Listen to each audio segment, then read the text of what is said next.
Islamic Sicily, A History, Chapter 3, Sicily under the early Fatimids.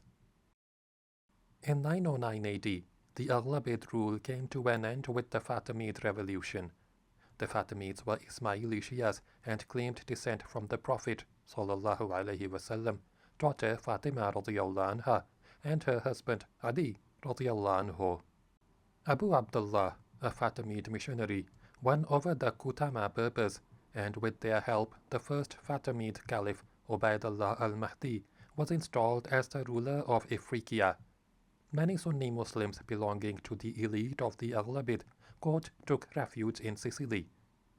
In Sicily, a former deposed governor of the island, Ali bin Ahmed bin Abi al-Fawaris, championed the Fatimid cause and became leader of the pro-Fatimid faction, which defeated the pro-Aghlabid faction and arrested the governor, Ahmed bin Abi Hussein.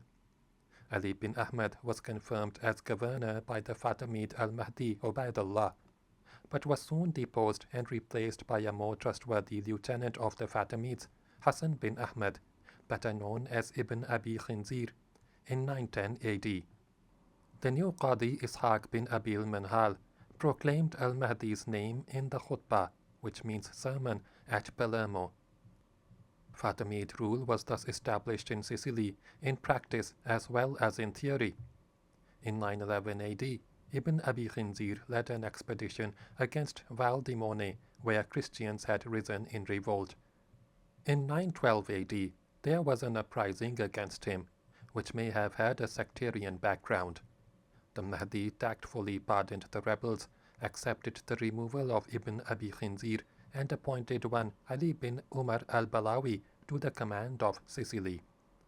In 912 and 913 AD, the Arab nobility was in a position of great power in Palermo.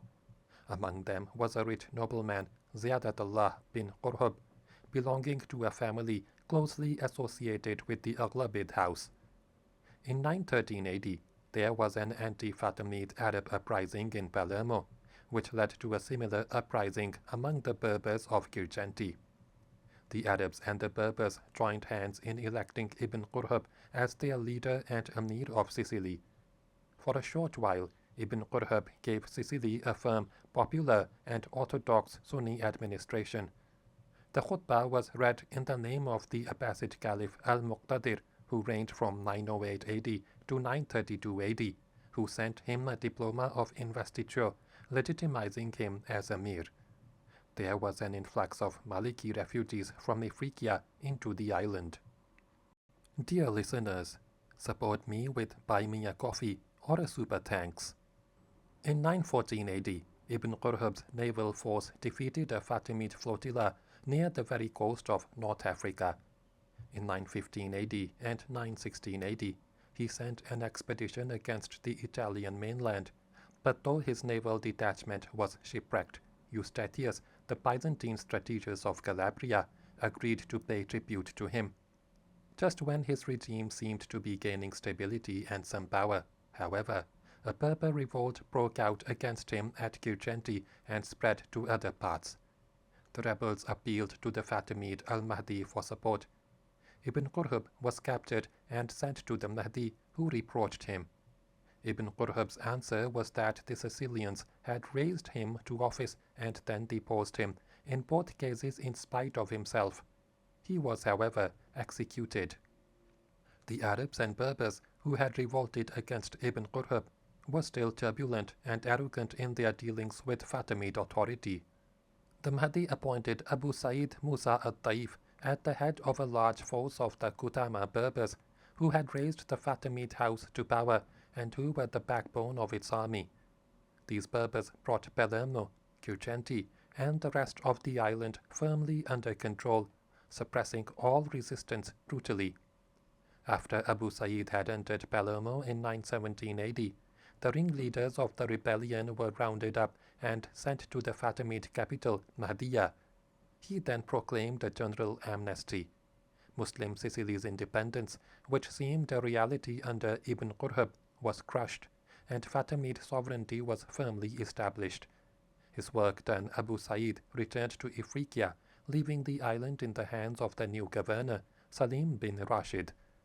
Salim ruled Sicily for 20 years from 917 to 937 AD, with diluted authority. In the meantime, Al-Mahdi Ubaydullah died in 934 AD and was succeeded by his son Al-Qaim, who reigned from 934 to 946 AD. The Fatimid policy in this period was one of expediency and tolerance. Ismaili propaganda continued, but with great tact. Most of the Christian towns were left in peace. In administration, the government was divided into two offices. The first dealing with war and law and order. The second with other spheres of internal administration and jurisdiction. There was a general captaincy of the constabulary as well as a local chief of the Kutama Berbers in Sicily. In 937 AD, a revolt broke out in Girgenti. This was followed by a revolt in Palermo and uprisings throughout the island. Notables of Sicily wrote to Al-Qaim that they were loyal to his authority as the caliph, but they could no longer bear the tyranny of Salim. Al-Qaim accepted their petition and replaced Salim by a more amiable governor, Khalil bin Ishaq. It was this new governor who founded the fortified suburb of Al-Khalisa near Palermo on the model of the Fatimid capital, Mahdiya. It has to become the focus of the establishment, with the residence of the governor and the center for his civil and military departments. It contained the arsenal of the Sicilian capital, the official building, the prison, and all the machinery of the government of the island. In 938 AD, Khalil moved against Girgenti and besieged it unsuccessfully for 8 months. As he imposed new taxes, Muslim settlements in Mazara followed the example of Girgenti and rose in revolt. By one account, the rebels asked help from Byzantium. In 939, Khalil was able to occupy Mazara, and in 940 AD forced Girgenti to surrender. Once again, the Fatimid writ ran throughout the island. His work accomplished, Khalil returned to Ifriqiya in the following year, leaving behind him to administer the island 2 lieutenants, Ibn al-Kufi and Ibn Ataf, neither of whom had the title of governor. The Kharijite revolt of Abu Yazid from 943 AD to 947 AD, which threatened Fatimid rule in Ifriqiya, had its indirect repercussions in Sicily.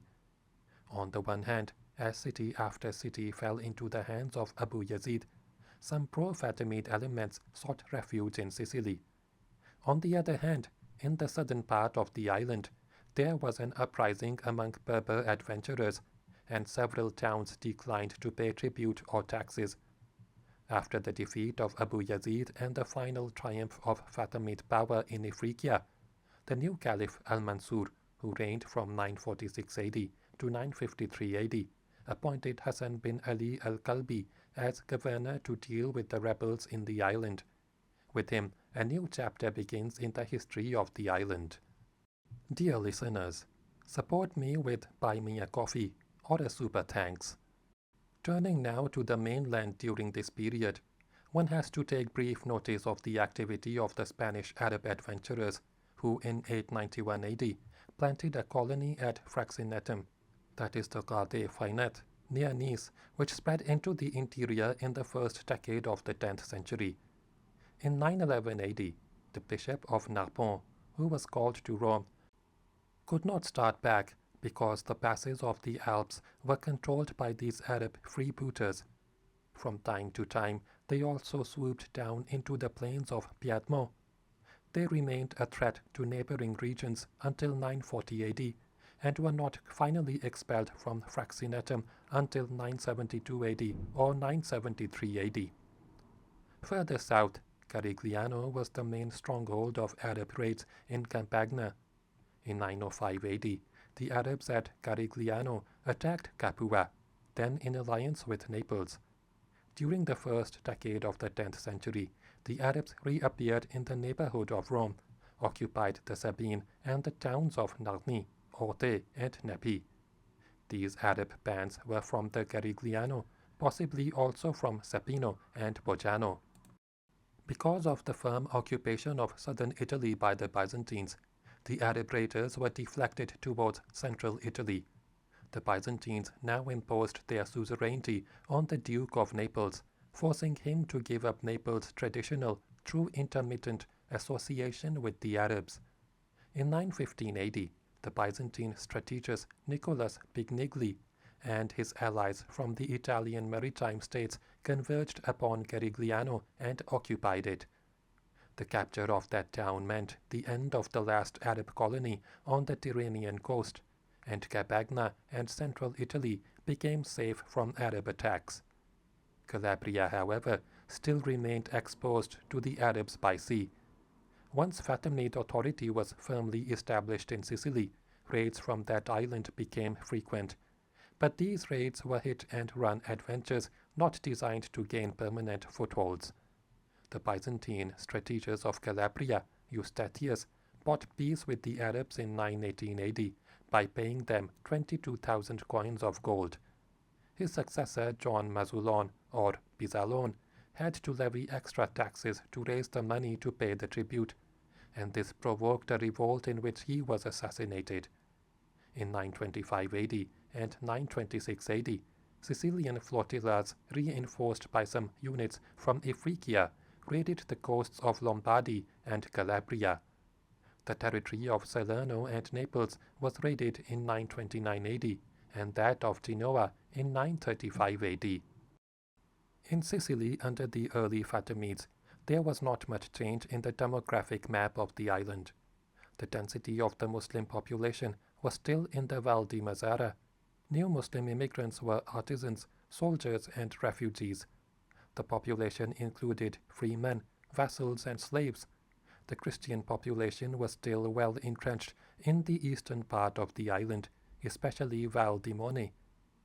Jauhar, the famous slave general of the Fatimids, who extended Fatimid rule over practically the whole of North Africa and in 969 AD conquered Egypt, was of Sicilian Byzantine origin. Sicilian Muslims rose to high positions in the Fatimid administration in Ifriqiya. Among them was Abu al-Fatah, the Mutawalli of Tripoli. One of the leaders of the Fatimid army against the Kharijite rebel Abu Yazid was Bushra, a Sicilian. End of Chapter 3.